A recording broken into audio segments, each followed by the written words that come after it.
Saya kasih contoh riwayat supaya bisa direnungi. Nabi Musa alaihissalam satu hari waktu di Tursina, di bukit Tursina, beliau sambil menunggu selama 40 hari kitab Taurat turun.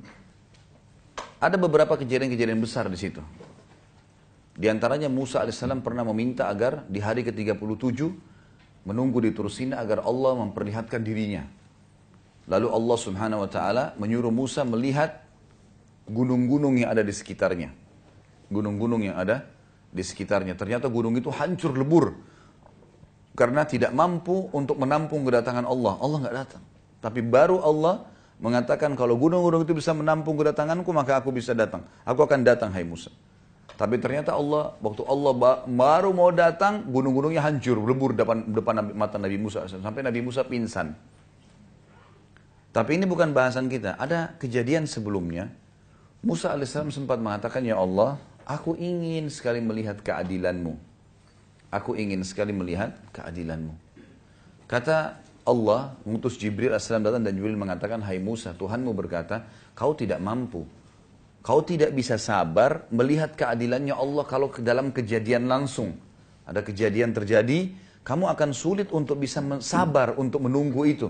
Karena ada prosesi-prosesi dalam kasus-kasus yang ada. Kata Musa, saya akan coba sabar dengan taufik dari Allah. Baiklah. Allah setuju, dikasih ke Musa alaihissalam.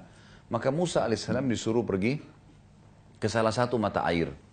Di sekitar gunung Tursina, padang pasir, gunung-gunung batu, nggak ada orang di situ. Tapi ada mata air, airnya ngalir. Musa alaihissalam disuruh oleh Allah ke situ nggak buat apa-apa. Situ aja duduk. Udah, saksikan saja apa yang terjadi. Nggak lebih daripada itu. Maka yang terjadi adalah Musa alaihissalam lihat dari jauh. Nggak lama kemudian, ada orang datang nunggangin kuda. Nunggangin kuda. Orang ini datang nunggangin kuda, dia haus, dia turun ke mata air itu. Orang ini nggak lihat Musa alaihissalam. Musa alaihissalam di tempat yang tersembunyi. Maka Musa alaihissalam melihat orang ini turun, minum air, ternyata di pinggang sebelah kirinya orang ini ada kantong isinya uang. Ya. Cukup banyak. Rupanya waktu dia minum, jatuh terlepas dari pinggulnya dan dia tidak pinggangnya dan dia tidak sadar. Dia naik tunggangi kudanya, dia pergi.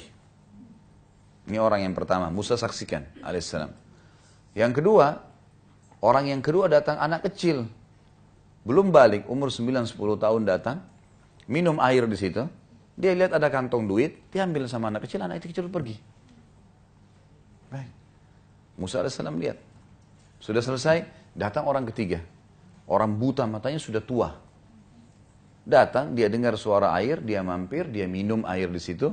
Dia wudhu mau sholat. Tapi Allahu a'lam, ini riwayatnya memang dikatakan mau sholat. Bagaimana sholatnya dulu mereka di zaman Nabi Musa alaihissalam, Allahu a'lam ini.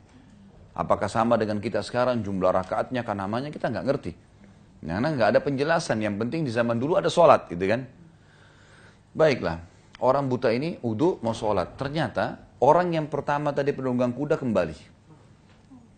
Dia tanya si buta ini, kakek tua, kakek buta, kamu lihat nggak duit saya di sini? Saya buta, mau lihat apa?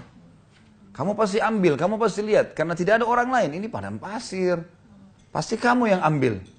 Enggak, geledah aja barang saya. Enggak, saya nggak percaya. Cekcoklah dua orang ini sampai penunggang kuda membunuh dia. Si buta dibunuh. Dia lihat kiri kanan tidak ada orang. Kemudian dia naik tunggangi kuda, dia pergi. Dianggap sudah uangnya hilang. Baik. Sekarang kira-kira menurut kita ini, ibu-ibu sekarang di sini, siapa yang salah, siapa yang benar nih? Dalam kasus seperti ini. Musa alaihissalam saksikan ya. Dalam pandangan Musa alaihissalam mungkin sama dengan kita. Yang salah anak kecil. Kenapa? Karena kalau anak kecil tidak ambil duit itu, nggak terjadi sih ini bertengkar, ini membunuh kan? Benar nggak? Baik. Itu yang dilihat oleh Musa alaihissalam. Kalau kita juga di situ mungkin kita akan lakukan hal yang sama. Karena anak kecil tadi sumber masalah nih. Coba dia minum, dia biarin duit itu, orang ini kembali, diambil duitnya, dia pergi, nggak dibunuh si buta. Kan gitu. Tapi subhanallah, Musa alaihissalam tidak sabar nih. Kok ini ribut, ini bunuh, ini pergi, selesai. Anak kecil itu enak saja main pergi. Datang Jibril, dia mengatakan, Musa mengatakan, ya Allah saya nggak bisa sabar. Turun, Jibril AS mengatakan, hai Musa, Tuhanmu mengirimkan salam padamu dan mengatakan, memang kamu tidak bisa sabar. Kau tidak akan sabar. Kalau mau melihat, mau menilai keadilan Allah sulit. Baiklah. Tapi ceritanya seperti ini, hai Musa. Diceritakanlah. Yang benar dari 3 orang itu, si anak kecil. Justru yang dianggap Musa salah, itu yang benar. Gimana ceritanya, kata Musa alaihissalam? Kata Jibril alaihissalam, kita bicara sekarang tentang ayahnya si anak. Anak ini kecil, ini rupanya punya ayah. Ayahnya mati dibunuh oleh orang. Ayahnya sebelum dibunuh oleh orang, dia pernah menjadi pegawainya penunggang kuda itu. Dan penunggang kuda itu pernah tidak memberikan gaji ayahnya si anak. Dan subhanallah, sebentar. Jumlah uang yang dia tidak kasih, sejumlah yang ada di kantong itu. Jadi penunggang kuda tidak pernah berpikir sebelumnya, kenapa dia meletakkan uang sejumlah itu. Dia tidak pernah berpikir mampir di mata air itu minum dan jatuh duitnya. Dia nggak pernah berpikir. Dia tidak bertemu sama si anak kecil dan tidak tahu kalau ini anaknya dulu pegawai dia tidak kasih gaji. Dia tidak pernah kenal anak kecil ini, ambil pergi. Anak ini juga belum balik. Nggak ada hukum syar'i pada dia. Maka kata Jibril alaihissalam, karena ayahnya si anak itu terzalimi oleh si penunggang kuda, maka Allah dengan keadilannya memberikan haknya orang yang terbunuh, ya si ayahnya si anak ini, kepada ahli warisnya. Walaupun sudah mati kembali kepada dia. Kata Musa alaihissalam, lalu bagaimana dengan orang tua yang buta? Kata Jibril alaihissalam, ayahnya si anak ini sebelum meninggal dibunuh orang, dan yang membunuh si buta itu. Sehingga, sebentar, tidak usah dibayangkan ibu-ibu di situ. Biasa ibu-ibu gitu pakai perasaan. Kita kalau cerita dibayangkan. Dengar saja, ambil pelajaran. Ambil pelajaran. Sudah, sebentar. Jangan diputus dulu. Sekarang, lihat bagaimana keadilannya Allah. Ayah si Fulan, yang tadinya dia dizalimi, ayahnya si anak, Allah kembalikan haknya kepada ahli warisnya dari orang yang menzaliminya. Dan orang yang membunuhnya dibunuh oleh orang zalim. Langsung Musa alaihissalam mengatakan, luar biasa keadilan Allah. Gimana kita manusia? Ini baru satu kasus ya. Berapa banyak kasus di muka bumi ini. Hah?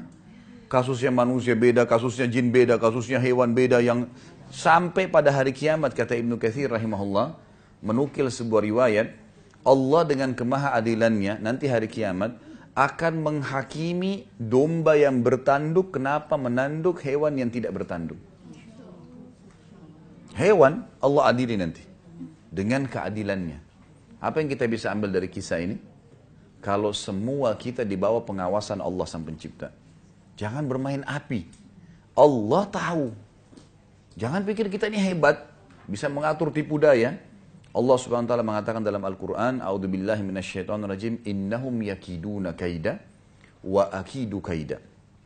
Orang-orang kafir, orang bodoh ini yang banyak berbuat segala macam penipuan dan seterusnya, mereka mengatur tipu daya. Kata Allah, dan aku mengatur tipu daya. Allah punya cara. Bukankah seseorang mungkin diantara yang hadir sini mungkin pernah mengalami, kita pernah menyembunyikan sesuatu. Allah bongkar dengan caranya dan kita begini, kok bisa ya? Jangan berpikir, oh saya bisa rahasiakan. Allah punya cara. Ada cara dibongkar dengan caranya Allah SWT. Jangan bermain. Jangan main-main macam-macam nih.